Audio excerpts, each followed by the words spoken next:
Good evening, students. Today we will discuss about the engineering material and their properties, specifically for design aspect.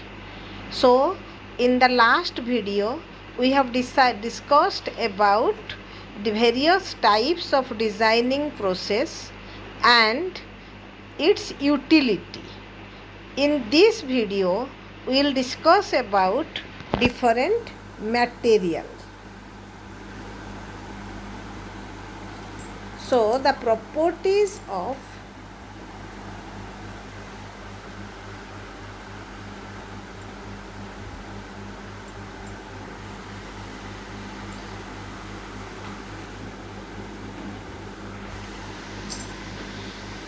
different engineering materials used in mechanical design.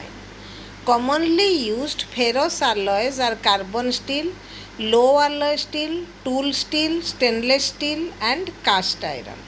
Non-ferrous alloys are aluminum alloys, nickel alloys, titanium alloys. So, we will discuss about properties of material. So, properties of material are the characteristic of matter which differentiate one material from the other. The major properties of material to be studied for selection of material in engineering field are physical properties, chemical properties, mechanical properties. So, what is physical properties? Physical properties denote the physical state of material. Physical properties include density, specific heat, thermal expansion, conductivity, melting point, porosity, crystal structure, and appearance. All these properties have been discussed in third semester. Now, the same is uploaded for third semester students.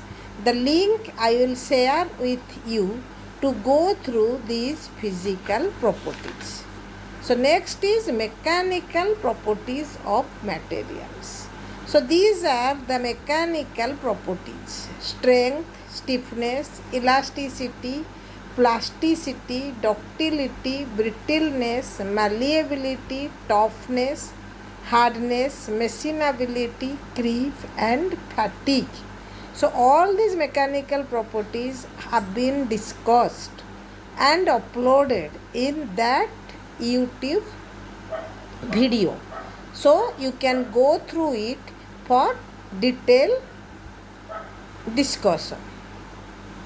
So, now I am not discussing here because the same video is uploaded for third semester students. So, these are the properties.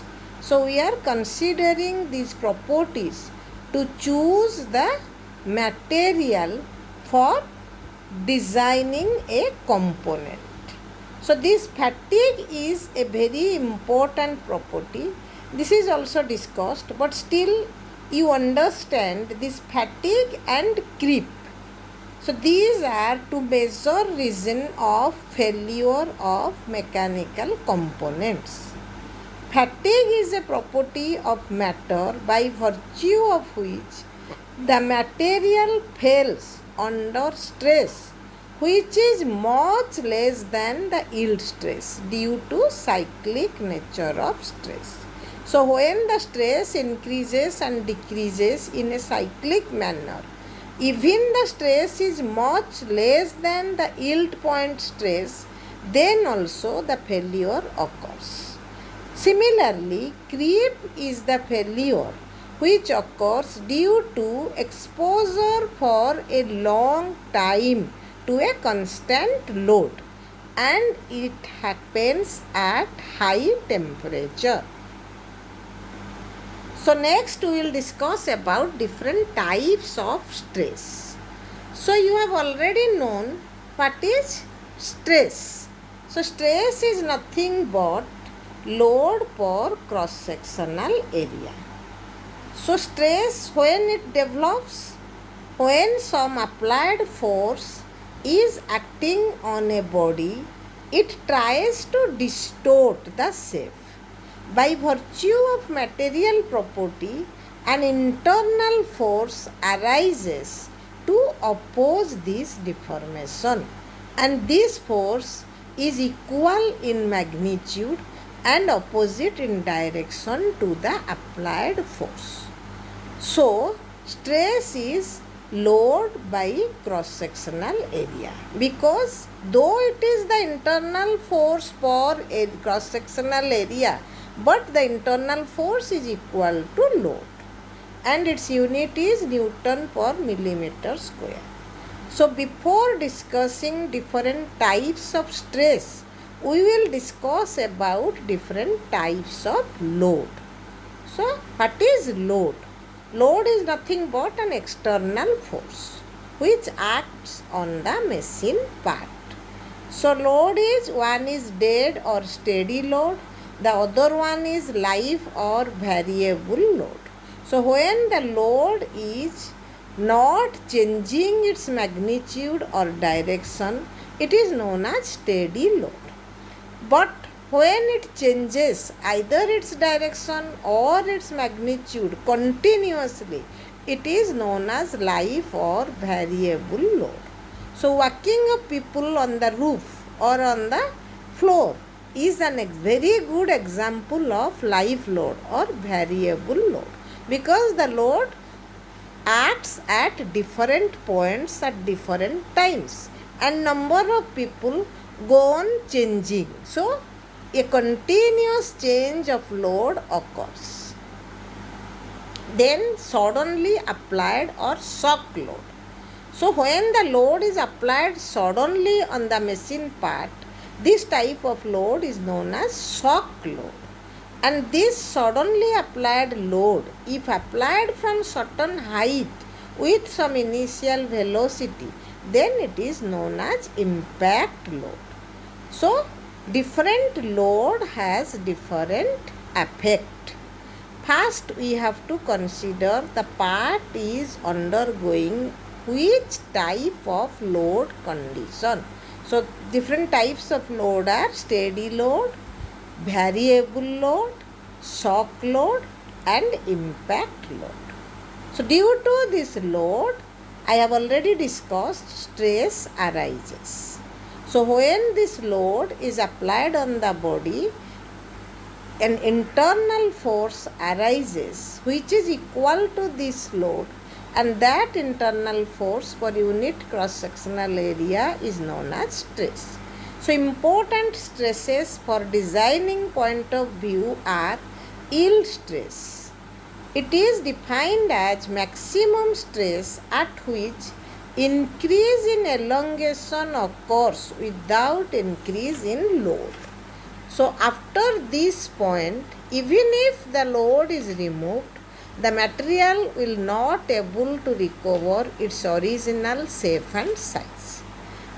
So, stress corresponding to this point is known as yield point stress or yield stress. So, this stress is considered as the maximum stress for mild steel or any ductile material. Next is ultimate stress. The stress which attains its maximum value before breaking is known as ultimate stress. It is obtained by dividing the largest value of the load reached in a test to the original cross-sectional area of the test piece. So, next is working stress. Before we have discussed about two maximum amount of stress. So, the actual maximum load is ultimate load and stress is ultimate stress. But for ductile material, instead of taking the ultimate stress, we take the yield stress as the maximum stress for designing component. So, what is working stress? When designing a machine part, it is desirable to keep the stress lower than the maximum or ultimate stress at which failure of the material takes place. Here the word failure does not mean breaking. Failure occurs even if the material part has not been broken but fails to give its function satisfactorily. Sometimes, due to plastic deformation, the material cannot give the required performance. So, this is known as failure. Because of this failure, the working stress is considered, which is much less than the ultimate stress or yield stress. So, this stress is known as safe or allowable stress.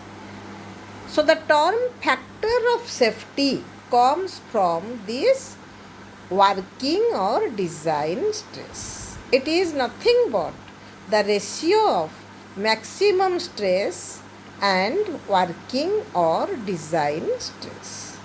I have already told for ductile material maximum stress is yield stress.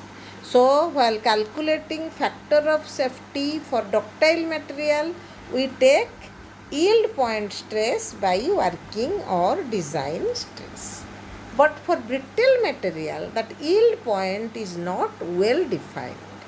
So, factor of safety is calculated as the ratio of ultimate stress to working or design stress. So, this is the stress strain curve for mild steel. Mild steel is a ductile material. Here, yield point is very prominent. So, at the first stage, the stress is directly proportional to strain. That limit is known as proportional limit. Beyond this, up to certain amount, the elastic limit is there, where though it is not exactly proportional, but the property of elasticity retains. The body regains its original shape and size when the force is removed. After that, yield point reaches. So there is one is upper yield point, the other is lower yield point. At this junction, yielding takes place. What is yielding? Plastic deformation. Strain arises without increase of stress. And because of this yielding, strain hardening process occurs, which increase the stress up to a maximum limit known as ultimate strength or ultimate stress, and load at this point is known as ultimate load, after which neck formation occurs or the cross-sectional area reduces gradually, forming a neck before fracture. Next, we will discuss about the stress strain curve for cast iron. Cast iron is a brittle material. Here, the yield point is not very specific. So, proportional limit or elastic limit exists, after which the stress increases to ultimate stress and suddenly failure takes place. So, for designing of brittle material or cast iron, the maximum stress is considered, that is the ultimate stress. So, with this, we will conclude that while designing a component or in designing aspect, we don't take the maximum load. We take the allowable load considering the factor of safety, which varies depending upon many constraints. And stress arises due to load, types of load, working condition, gives factors for our stress development. And due to this stress, at certain point the material fails to give the required functions. So in the next video, we will discuss about the mode of failure.